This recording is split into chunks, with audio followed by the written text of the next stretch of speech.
Hi everyone, now that we've completed the Silverstone race weekend, we're past the halfway mark for both F2 and F3 for the year. It's definitely been a blast so far with so many different aspects in play leading to some pleasant surprises and some unexpected disappointments. At Silverstone we have 2 long DRS zones, giving drivers plenty of opportunity to close gaps, with 18 corners of largely high and medium speed. There are no shortage of passing opportunities around here. As always, we'll kick it off with F3. Riccardo Escotto is back in the seat of the AIX number 26. He previously joined us for the Barcelona round before returning to the Indy Next Championship. In joining us for F3 this weekend, he's opted to skip some Indy Next races, so maybe we'll see him more for the rest of the season than I anticipated. On to our first on-track session for the weekend, practice. Alessandro Giusti and Tuka Tappinen both get wide, and Ugo Ugochukwu has a snap in Beckett's. Freddie Slater takes a wobbly route through Brooklands and Luffield, but manages to set a great time despite the first sector. Taito Kato has a few snaps, and Slater also has a bad lap going wide twice. Marco Guedes gets wide too. Tappinen retires in the pit lane and has a battery removed from the car that goes up in a puff of smoke. Matteo De Paulo finally seems to be getting a handle on his Trident and sets some highly competitive times. Fia McLaughlin goes wide and Hiyu Yamakoshi has a lock-up. Ugochukwu has a big slide and Pedro Claro briefly takes flight, hopping a curb around Stowe. Slater was disqualified from the session due to not being able to provide a large enough fuel sample. If I'm being honest, it seems a little weird to disqualify someone from a non-competitive session. The only driver penalty from practice was Michael Shin getting a fine for speeding in the pit lane, by nearly 15 kilometers an hour too. I wonder if his pit limiter wasn't set properly. These infringements are usually only out by 1 to 2 kilometers. Ugochukwu impeded Giusti, only receiving a warning for doing so. Let's get into quali then. A pile of drivers get their first push laps deleted. Teofil Nile, Ugo Ugochukwu, Freddie Slater, Nicola Lacorte, Riccardo Escotto, Noah Stromstead, Enzo Dillini, Brando Badaware and Taito Kato. On to push 2 and we get some more offenders for track limits. Hiyu Yamakoshi, James Wharton and again Nile. Ugochukwu initially lost his lap 2 but was later able to have it reinstated. We now have 2 weekends in a row where Nile has made it difficult by leaving himself only one opportunity to get a lap in with none in the bank. He manages to pull it off and pushes exactly as hard as he needs to and snags a second place behind Slater and ahead of Louis Sharp. For Sharp, the second row is a great starting position considering where Prema has been in F3 recently. Ugochukwu has a rough final push and is all the way down in 12th, but notably will be on pole for the sprint race. This proved to be a great session for our rookies. Fia McLaughlin, Matteo De Paulo, Yevan David and Marco Guedes all have really great times. Sadly, none of our Roden or Van Amersfoort drivers qualified very well. Our driver penalties for the session were a few fines for speeding in the pit lane for Escotto, Shin and Guedes. A comedy of irrelevant errors for Shin that did not take place on track resulted in a 3-place grid drop for both the sprint and feature races. He passed the checkered flag, drove past the support series pit lane, all the way back to the F1 pit lane while having issues with his radio limiting team comms. After realizing his error, he exited the F1 pit lane while the exit light was red and drove to the support pits. Onto our sprint race. There were no major incidents for all 18 laps of this race. No safety cars or VSCs were called out. For the most part, everyone gave each other plenty of space. We had lots of hard racing and well-executed passes. Teofil Nile has a brilliant start and claims several places in the first sector. Fia McLaughlin gets wide at the exit of Luffield but manages to hold position. Noah Stromstead and Marco Guedes get racy down the national pit straight, Stromstead eventually getting past at Stowe. Next lap, along the same lines, VAR teammates of Enzo Dillini and Bruno Delpino go wheel to wheel. Freddie Slater gets past Ernesto Rivera around the outside of Copse. Ahead of them, McLaughlin repasses Nile. Gerard G pits for a new set of tyres, having sustained a puncture, possibly for contact with Ho, who pits later with what looks like a damaged front wing. On lap 3, Nile gets back past McLaughlin up the inside of Brooklands. 2 laps later, Nile is right on the tail of Marco Guedes and Sharp is chasing down McLaughlin. On lap 6, Jose Garfias, Brando Badaware and Pedro Claro are all within a tenth of each other, but Badaware takes the place ahead of Garfias. The next time around, Slater looks to pass Ernesto Rivera from Brooklands all the way to Copse, 4 turns in a straight later but backs out at the last second. James Wharton is right behind Alessandro Giusti but doesn't make it past until the next lap as he goes on the outside of Brooklands and the inside of Luffield. Slater tries to get past Rivera at Stowe, but the Red Bull Jr. continues to defend. On lap 9, Giusti locks up and De Paulo closes the distance behind him. Nile and Guedes go wheel to wheel as they exit Stowe. Stromstead gets a pass on Wharton between Copse and Maggots. Next lap, Nile gets the pass on Guedes outside of Brooklands and inside of Luffield. Guedes ends up getting wide at Woodcote and McLaughlin sneaks up ready to take the place. Giusti flags, dropping behind Nile, Guedes and McLaughlin as De Paulo gets past Wharton. One more lap and Nile gets past Wharton out of Chapel down the hangar straight. On lap 12, Slater gets past Giusti, and Trident teammates Stromstead and De Paulo get shovey with each other through Vale, As the pair continue to fight, Niall closes up right behind them. Next lap, Wharton suffers a similar fate to Giusti as Guadish and McLaughlin pass him. Stromstead and DePaulo continue to fight, which Niall has a front row seat for. Lap 14, Niall gets past DePaulo at Brooklands. 2 laps later, Jevan David has to put on some hard defence against Stromstead behind. DePaulo tries to reclaim his position from Niall through Maggots and Beckett's, eventually pulling off the move at the exit of Stowe. Further back, McLaughlin has a nightmarish end to his lap as Guadish, Sharp and Slater all get past. On our penultimate lap, DePaulo gets past Stromstead at Woodcut as his teammate fails to pass David through Brooklands and Luffield. Niall attempts to get his nose into Stromstead through Maggots and Beckett's, but instead gets the move done on the final lap at Luffield. Still on a huge charge, Niall pushes the whole lap and takes DePaulo on the very final turn of the race after the McLaren development driver didn't manage to get past David. Our final result is Teofil Niall in third, Jevan David in second, and Ugo Ugochukwu in first. Ugochukwu also got the fastest lap. Ugochukwu finishes the race with a 17-second lead over the whole pack. For reference, that's the same distance from David in second all the way back to Jose Garfias finishing in 27th. His pace at the front was truly unreal, and you could easily believe he wasn't even in the race for how dominant his lead was. Garfias and Michael Shin both get 5-second penalties for exceeding track limits 4 times. Next up is our feature race. On lap 1, Ernesto Rivera gets pushed wide at Village and barely holds it together through Brooklands and Luffield. Fionn McLaughlin gets past him around Copse. Van Amersfoort teammates Hiyu Yamakoshi and Bruno Delpino get very close through Maggots and Beckett's and Vale. Further ahead, Jin Nakamura passes Mattia Kolnagi. Brando Badaware and Taito Kato battle from Village to Aintree. Michael Shin gets wide on the exit of Luffield into the gravel and takes out a signboard. His front wing is damaged and he suffers a puncture, so comes into the pits for replacements. Insult to injury, he also gets a 5-second penalty for speeding in the pit lane. Matteo DePaulo and Louis Sharp swap passes, with DePaulo getting ahead at Vale. On lap 3, Teofil Niall is on the tail of Freddie Slater around Brooklands and Luffield.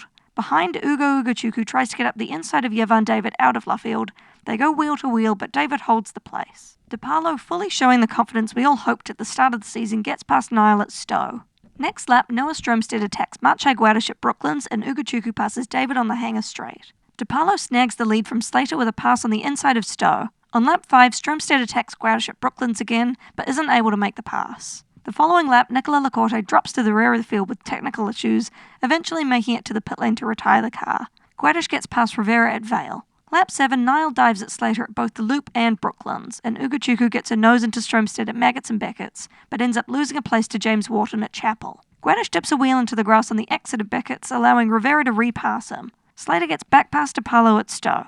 Guadish continues to fight Rivera around Stowe, but gets ahead again at Club. Next lap, Stromstead is wide on the exit of Chapel. McLaughlin defends against Guadish down the hanger straight, then Rivera also passes him at Vale. Still on great pace, Rivera passes McLaughlin at Stowe the following lap. Guadish follows and makes his pass at Vale, but ends up wide off track. McLaughlin immediately falls behind Stromstead. On lap 10, Wharton and Ugochukwu simultaneously pass on either side of McLaughlin at Brooklands.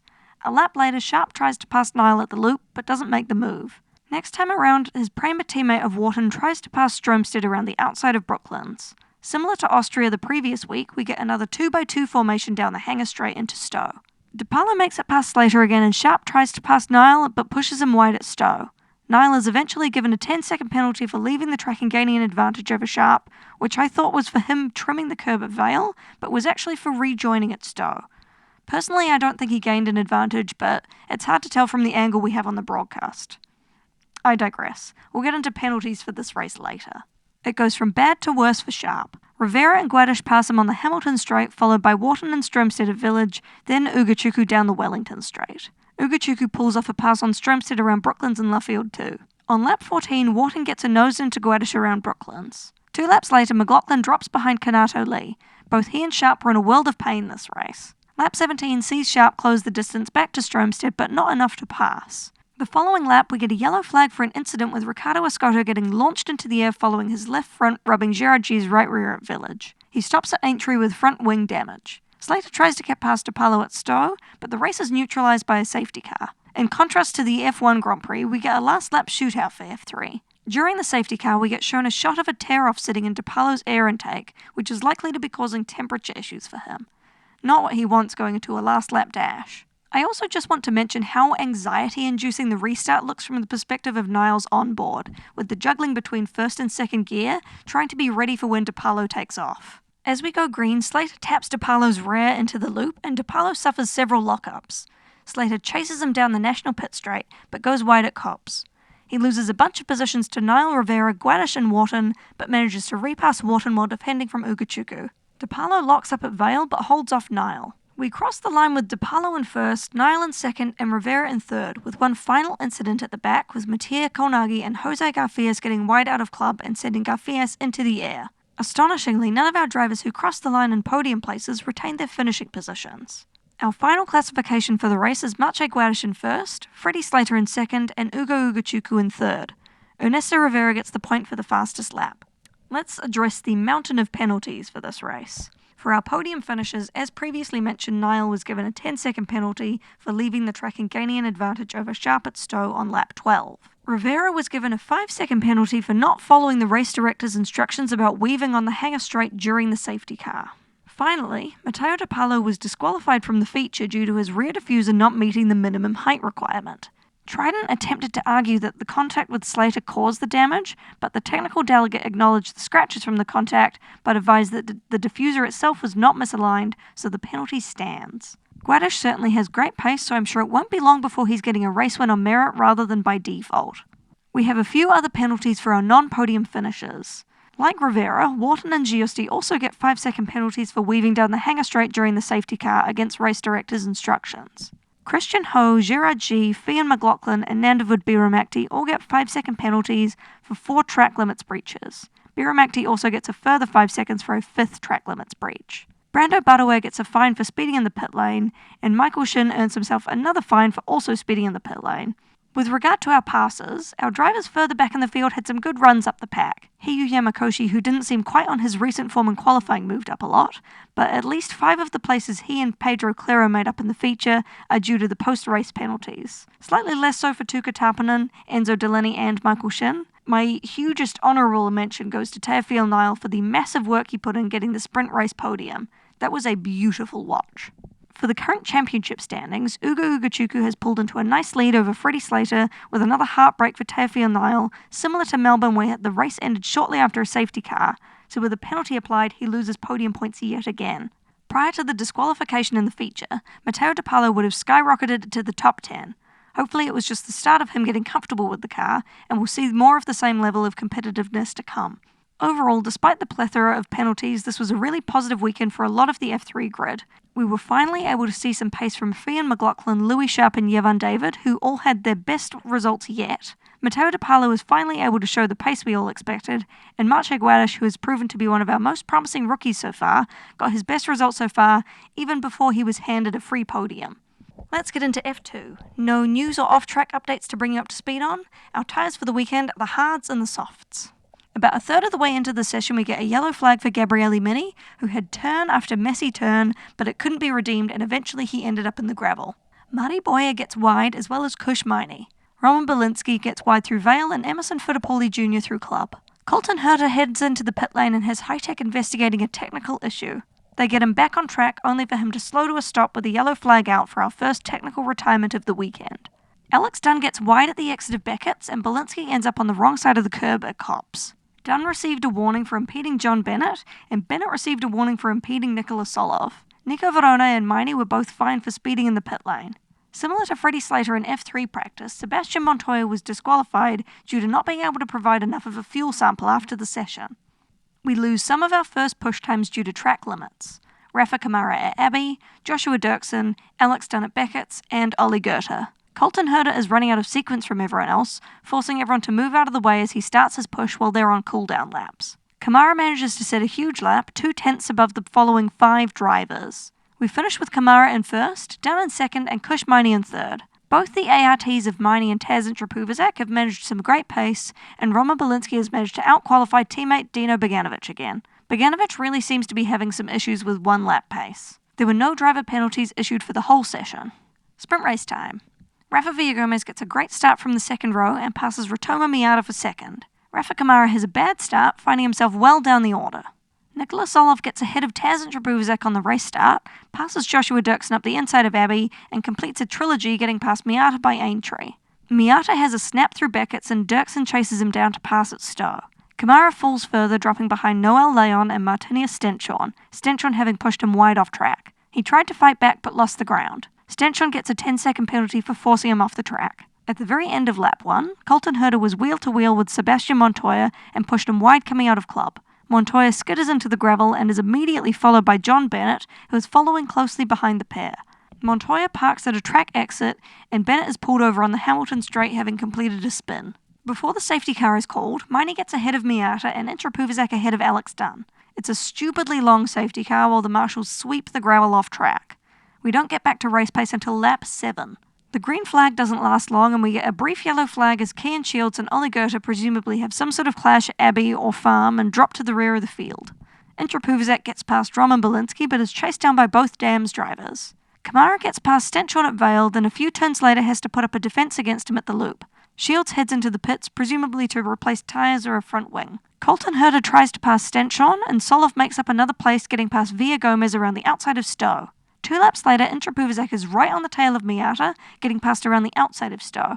Kamara also makes a pass around Stowe, getting past Leon, but still not back to where he started in 10th. Another 2 laps later, and Miata is going noticeably slower than the front pack, presumably trying to preserve his tyres. Belinsky tries to get past at Brooklands and again at Stowe, but isn't able to seal the deal until they get to Stowe the following lap. That same lap, Dunn also had a left front lockup around Brooklands. By lap 14, Bogdanovic is also closed up to Miata, passing him at the loop. Dunn and Kamara are right behind, Dunn passing at Brooklands. Kamara tries and fails to pass him at Vale. The next lap, Minor gets up the inside of Dirksen at Luffield. Behind them, Bogdanovic gets past teammate Belinsky. At the front, Solov chips away at Mini's lead, getting wheel-to-wheel through Maggots and Beckett's. On lap 16, Kamara gets past Miata. Further ahead, his teammate Dirksen goes wheel-to-wheel with Intrapuvizak from Woodcote all the way up the National Pit Straight, eventually passing around Copse. At the very front, Solov goes alongside Mini as they round Stowe, but Mini manages to hold him off. Intrapuvizak reclaims his place, passing Dirksen at Vale. 1 lap later, Solov tries again to get past Mini around Stowe, but the Alpine Junior continues to hold him off. The next 2 laps, the Dams pair make a pitched attempt against Dirksen, with Bogdanovic right on his tail around Brooklands and Luffield, getting past at Stowe, and Belinsky completing his pass a lap later at Brooklands. We have some front wing end plates making their usual escape.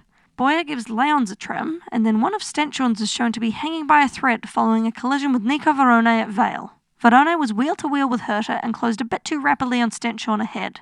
Herta somehow managed to drag Stanchion back into the right direction as he came into contact as well. Solov makes another attempt on Mini at Stowe, but the final lap Mini has a left front lockup at Village, and Solov takes the chance to pass him down the Wellington straight. Mini continues the bad lap and gets a bit messy around Copse. Villa Gomez closes up through Maggots to Beckett's, but doesn't make the pass. We end with Nikola Solov in first, Gabriele Mini in second, and Rafa Villa Gomez in third. Dino Bogdanovic gets the point for fastest lap. This was really Mini's race to lose, but Solov was on fine form all weekend and is truly starting to show up the rest of the pack. On to the feature race. We had a technical retirement before we even made it to the grid. Martinius Stanchion's car died at Copse as they exited the F2 paddock with a fire on board. Our alt-strat runners starting on the hard compound this race are Joshua Dirksen, Rafa Villa Gomez, Gabriele Mini, Marty Boyer, Ollie Goethe, Noel Leon, John Bennett and Kian Shields. When we do go green, less one car on the grid, the front row of Rafa Kamara and Alex Dunn both have a bad start, and Kush Miney takes an early lead. Kamara passes Dunn off-track by Village and spends a few laps contemplating returning the position. Villa Gomez gets past Dirksen. On lap 2, our never quite know what they're up to drivers and Prema of Sebastian Montoya and Marty Boyer get a little up close and personal. Kamara makes the call to return the position to Dunn, deferring to the recommendation by Invicta. Nico Varone chases Dino Bogdanovic down the National Pit Straight. 2 laps later, Dirksen passes Roman Belinsky, followed by Villa Gomez. By the end of lap 6, we're within the minimum pit window, and the first of our soft tyre runners come in for their hards. Miney, Kamara, Dunn, Solov, Belinsky, Varone, Montoya, Fittipaldi, and Rotoma Miata. There are no positions gained during the pit stops or releases. The following lap, the rest of the soft runners are in. Intrapuvizak, Bogdanovic, Herta, and Van Hoopen. On track, Miney and Solov get dicey, with Solov right on Miney's heels for the whole first sector. On lap 10, Belinsky reclaims a lost position from Intrapuvizak, having closed the distance through Brooklands and Luffield, passing at Stowe. Behind them at the same turn, Varone makes an attempt on Miata. He doesn't get past until lap 13 as the pair exit Chapel.